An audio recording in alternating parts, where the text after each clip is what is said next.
Halo guys, gimana kabarnya? Semoga kalian baik-baik saja ya. Di kesempatan kali ini, Mimin mau merangkum alur cerita yang berjudul Big Hero 6.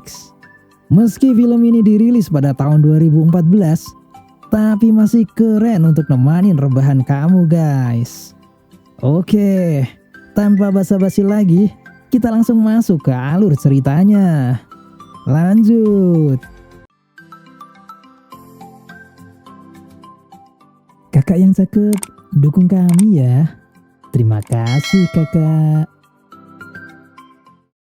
San Francisco adalah kota yang megah dan berteknologi tinggi. Nama ini diadopsi dari dua nama kota bila di dunia nyata yang bernama San Francisco dan Tokyo. Di sebuah gang yang tak jauh dari sana sedang berlangsung pertarungan robot ilegal.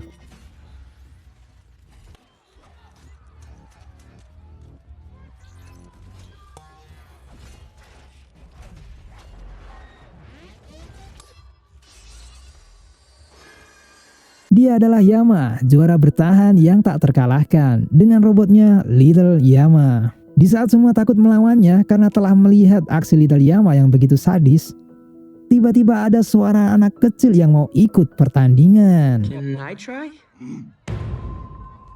Dia adalah Hiro Hamada dengan nama robotnya Megabot. Meski kalah di pertarungan pertama, Hiro minta main lagi, tetapi Yama tidak menghiraukannya. Setelah Hiro mengeluarkan uang taruhan yang lebih banyak, Yama pun mulai tergiur dan mengiyakannya. Hiro pun merubah robot Megabot masuk ke mode emotion marah. Dan dengan mudah Hiro pun dapat mempreteli Little Yama dan Hiro pun akhirnya menang. Yama yang tidak terima dengan kekalahannya berniat menghajar Hiro dengan bantuan teman-temannya. Tapi di waktu yang tepat, abang Hiro datang menyelamatkannya. Dia bernama Tadashi Hamada.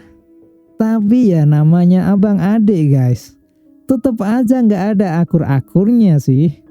Pasalnya si ade ini bandel banget karena suka ikut pertarungan robot ilegal. Alasannya karena dia bisa mendapatkan uang dengan mudah. Dan ya benar saja polisi sudah mengepung mereka.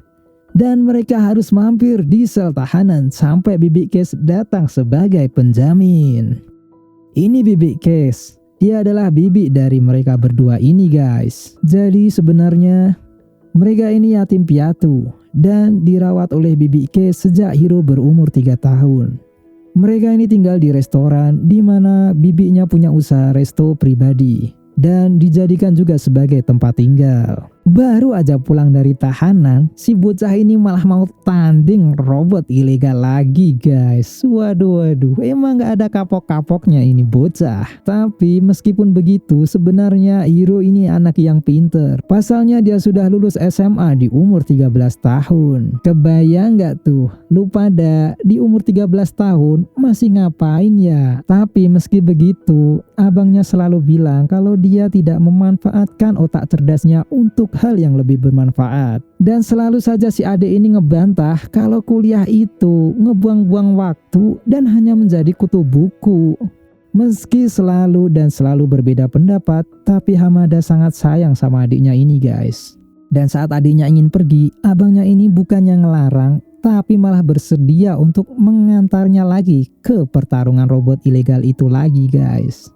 Emang salut sama si Bambang satu ini. Saat di perjalanan, Tadashi berniat mampir dulu ke kampus dengan alasan mau mengambil barang di lab. Baru setelah itu lanjut mengantar Hiro.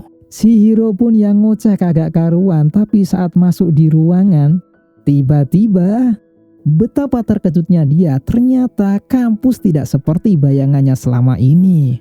Di dalam penuh orang yang berkreasi dengan teknologi super keren. Gogo dengan suspensi elektromagnetik di sepeda yang bisa membuat sepedanya bergerak dengan cepat. Wasabi dengan laser listrik plasma yang bisa memotong dengan presisi. Honey Lemon dengan eksperimen sains dan kimia.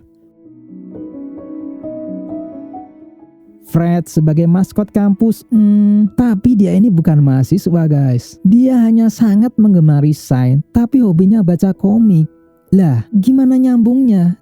Setelah melihat eksperimen teman-teman Tadashi, Hiro pun mulai kepo nih, apa yang dibuat abangnya di dalam lab.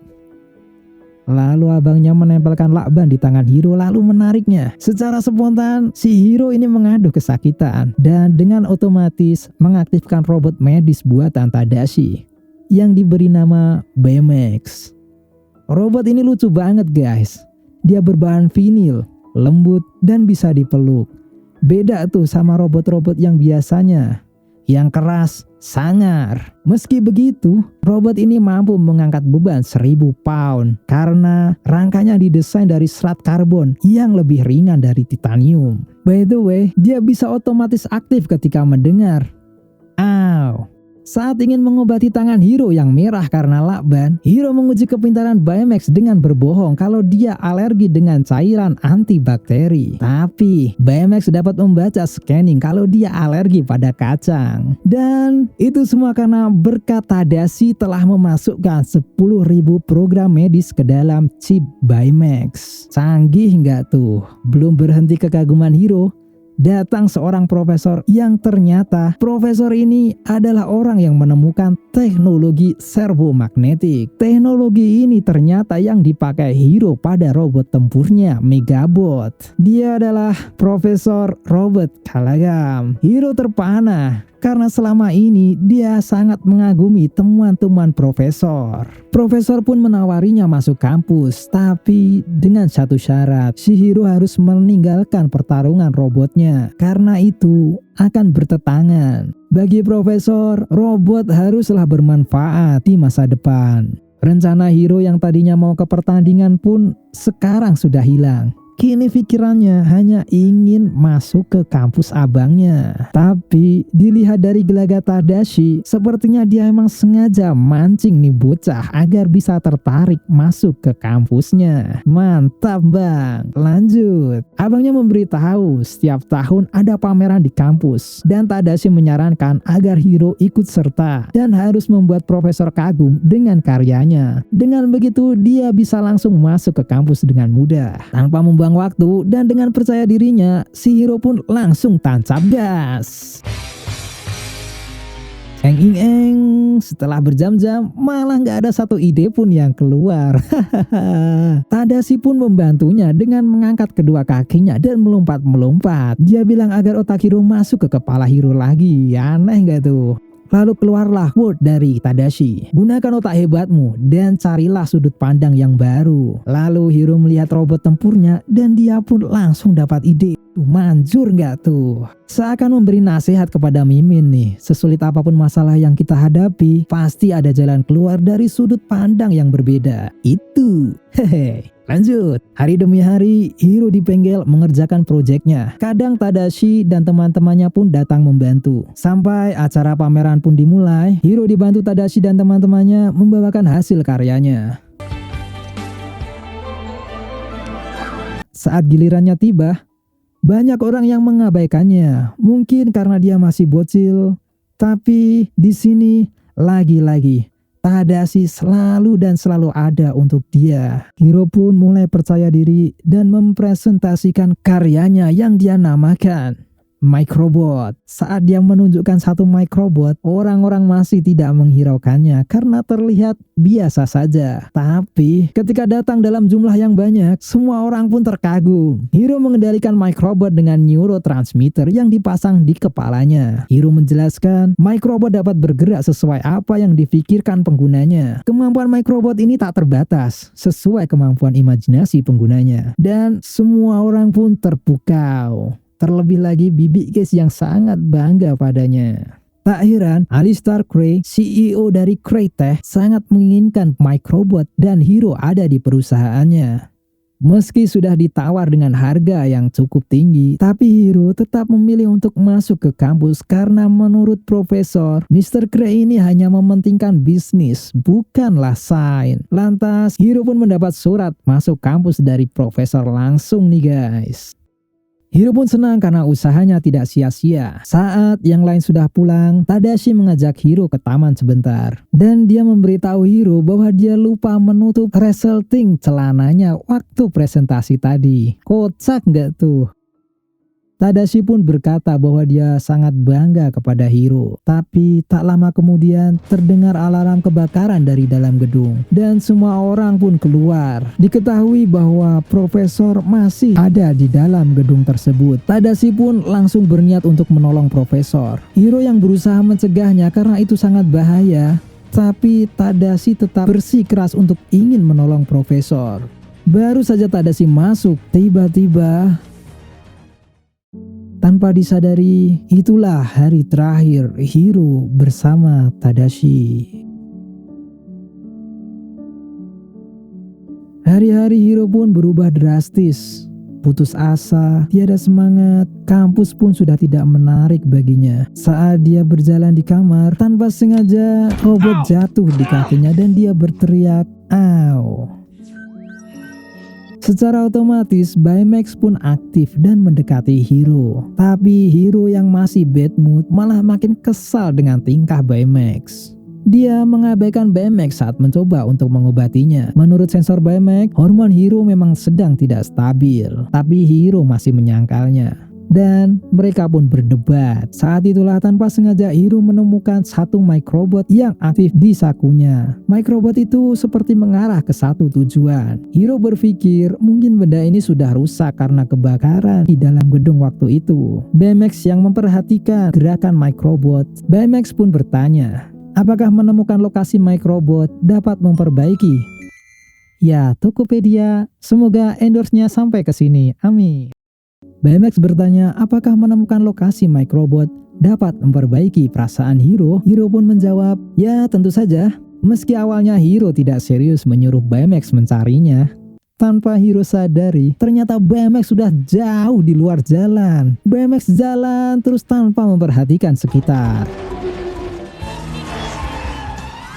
Dan sampailah Baymax pada gudang tua. Tanpa disangka, ternyata ada orang yang membuat lebih banyak microbot buatan Hiro. Tak selang lama, keluarlah sosok orang yang menggunakan topeng kabuki. Namanya masih belum diketahui guys, siapa orang ini sebenarnya. So, kita panggil saja orang ini Mr. Kabuki, karena Hiro juga memanggilnya demikian. Di dalam gudang itu pun Mr. Kabuki mencoba untuk menangkap Hiro dan Baymax. Dan kejar-kejaran pun terjadi, sampai akhirnya Hiro dapat selamat berkat bantuan Baymax. Hiro pun menyusun rencana untuk menangkap Mr. Kabuki. Karena menurut Hiro, dia sudah mencuri microbot miliknya. Dan kemungkinan kebakaran di kampus waktu itu pasti ulahnya untuk menghilangkan jejak saat mencuri. Dengan kata lain, penyebab kematian Tadashi dan Profesor Kalagam adalah manusia di balik topeng kabuki tersebut. Meski sudah melapor ke polisi, tapi polisi meragukan laporan Hiro karena usia Hiro yang masih anak-anak. Hiro pun berniat untuk beraksi sendiri. Mengingat Baymax yang kesusahan dalam melawan kabuki, Hiro pun melakukan upgrade pada Baymax. Dia membuat armor dan memasukkan program karate dan baku hantam ke sistem Baymax. Saat persiapan semua sudah siap, Hiro pun pergi ke gudang di mana letak Mr. Kabuki bersembunyi. Tapi sayangnya Mr. Kabuki sudah berpindah tempat. Di luar rencana, saat sudah menemukan lokasi Mr. Kabuki, teman-teman Hiro datang tanpa tahu apa yang sebenarnya terjadi. Belum sempat menjelaskan semuanya, Mr. Kabuki pun menyerang mereka. Baymax yang dijagokan melawan Kabuki malah terjebak di atas mobil setelah menerima pukulan dari Kabuki. Dan kejar-kejaran pun terjadi. Di sini ada momen kocak nih guys. Meski posisi mereka sedang terancam karena Kabuki terus mengejar mereka, Wasabi masih aja ngikuti peraturan berkendara. Dia berhenti saat lampu merah, menyalakan sign saat ingin membelok. Padahal udah jelas-jelas Kabuki ini ingin menghabisi mereka semua. Gogo yang geram melihatnya pun langsung ambil alih. Situasi pun semakin buruk saat mereka jatuh di dalam sungai. Untungnya di sana ada Baymax yang 90% tubuhnya berupa udara. Setelah mereka selamat dari sungai, Fred pun punya ide untuk bersembunyi dulu dan menyusun rencana. Tanpa diduga, ternyata Fred ini anak orang kaya guys. Jauh sekali dari penampilannya yang biasa-biasa aja. Lanjut, menurut pendapat Fred, orang di balik topeng itu adalah Mr. Alistair Gray. Karena saat di pameran kampus, dia sangat tertarik dengan microbot Hiro. Tapi Hiro menolaknya. Tentu saja alasan seperti itu belum cukup untuk sebagai bukti. Tanpa diduga juga kalau Baymax ternyata sempat men-scan kesehatan si Kabuki. Hiro pun punya ide untuk men-scan ulang orang-orang di kota. Dia ingin mencari data kesehatan yang sama dengan yang di-scan oleh Baymax. Dengan begitu Hiro dapat mencari posisi Mr. Kabuki dan menangkapnya. Tapi jika harus men-scan orang satu persatu, itu akan sangat membuang waktu dan Hiro pun berpikir untuk mengupgrade sensor Baymax agar proses scanning bisa lebih cepat. Dan karena teman-temannya ingin juga membantu Hiro, Hiro pun punya ide untuk membuatkan sesuatu. Tahap persiapan pun dimulai. Hiro mencoba mengupgrade teman-temannya berdasarkan kemampuannya masing-masing. Seperti di awal, Gogo yang selalu dengan kecepatannya, Wasabi dengan eksperimen pisau lasernya, Honey Lemon dengan tas kimianya, dan Fred dibuatkan kostum seperti dalam komik yang bisa mengeluarkan api. Tak tertinggal dengan Baymax yang di-upgrade menjadi lebih keren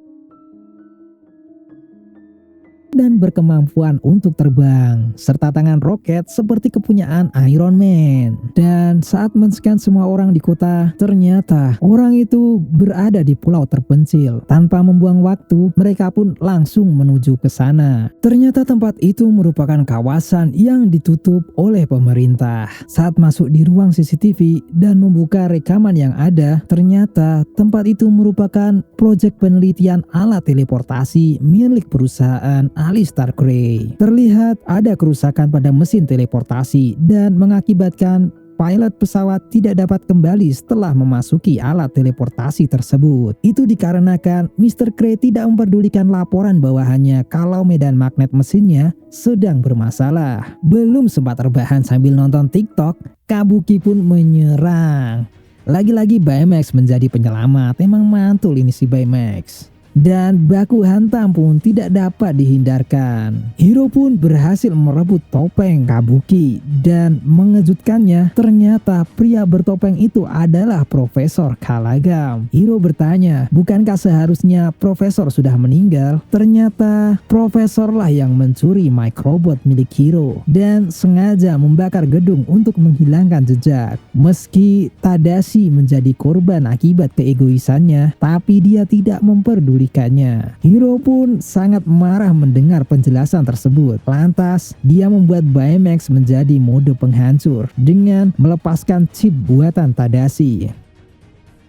Seketika Baymax menjadi overpower, tetapi Profesor berhasil kabur karena teman-teman Hiro menghalangi Baymax dan tidak mau kalau sahabatnya menjadi seorang pembunuh. Mode penghancur Baymax berhasil dinonaktifkan dengan memasukkan kembali chip buatan Tadashi di waktu yang tepat. Hiro sangat menyesal dengan perbuatan teman-temannya. Dia pun marah dan kecewa karena mereka telah membiarkan orang yang telah membunuh abangnya kabur. Teman-temannya pun berkata bahwa tujuan utama mereka adalah merebut topeng Kabuki, bukan untuk membunuhnya. Hiro yang marah pun pergi meninggalkan teman-temannya untuk mengejar Profesor Kalagam, tapi sayangnya sensor Baymax rusak. Setelah memperbaiki sensor Baymax, Hiro pun mencoba melepaskan chip Tadashi lagi agar Baymax bisa masuk ke mode penghancur. Tapi Baymax memblokir akses itu karena itu sudah melanggar protokol program yang dirancang oleh Tadashi. Hiro pun bilang bahwa Tadashi itu sekarang sudah nggak ada. Tadashi sudah mati, itu karena ulah si Profesor. Tapi Baymax bilang bahwa Tadashi ada di sini. Dia selalu bilang bahwa Tadashi ada di sini. Baymax pun membuka rekaman Tadashi saat memprogram dirinya. Terlihat perjuangan Tadashi menciptakan Baymax tanpa kena lelah. Begitu banyak percobaan yang gagal saat memprogram Baymax, tapi Tadashi pantang menyerah. I'm not giving up on you. You don't understand this yet. but people need you. So let's get back to work. Dia percaya bahwa kerja kerasnya akan bermanfaat untuk orang banyak, terutama adiknya, Wait till my Hiro. brother sees you. You're gonna help so many people, buddy. So many. Hiro pun menangis melihat kenangan abangnya. Rindu, menyesal, semua jadi satu. Hiro pun sadar dan menyesali atas tindakannya. Dia telah merubah BMX menjadi penghancur dan itu bukanlah yang diharapkan abangnya, Tadashi. Tak lama, teman-temannya pun datang dengan bantuan helikopter dari keluarga Fred. Mereka sangat tahu apa yang dirasakan Hiro. Mereka ini ingin membantu menangkap Profesor Callaghan, tapi bukan membunuhnya. Honey Lemon pun menunjukkan soft copy CCTV dari tempat penelitian Mr. Cray. Terlihat di CCTV bahwa Profesor Callaghan marah dengan Mr. Cray karena telah membuat putrinya menjadi korban kegagalan mesin teleportasi. Ya, karena ternyata pilot yang menjadi korban adalah putri dari Profesor Callaghan, yaitu Abigail Callaghan. Dengan begitu mereka pun tahu kemana tujuan Kabuki setelah ini, yaitu untuk membalas dendam ke Mr. Cray. Dan benar saja, Kabuki beraksi menyerang Mr. Cray dan membawa alat teleportasi. Ia bertujuan agar alat itu dapat menghisap semua kekayaan yang menjadi kebanggaan Mr. Cray, seperti mana Mr. Cray yang telah merebut putri kesayangan darinya. Tak lama, Hiro dan teman-temannya pun datang. Mereka mencoba untuk menyadarkan Profesor Callaghan tapi tak berguna. Dan baku hantam pun terjadi.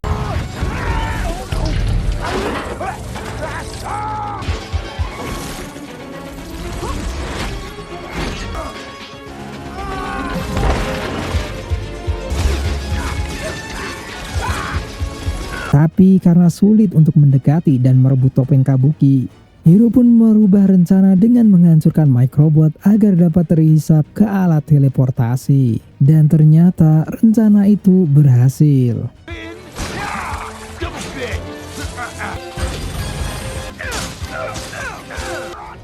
Sehingga Kabuki kehabisan microbotnya dan tak dapat menyerang lagi.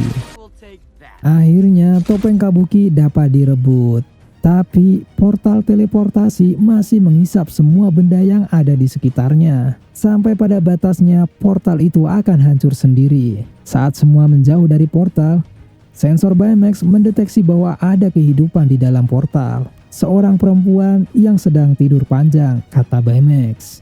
Mereka pun beranggapan bahwa itu putri Profesor.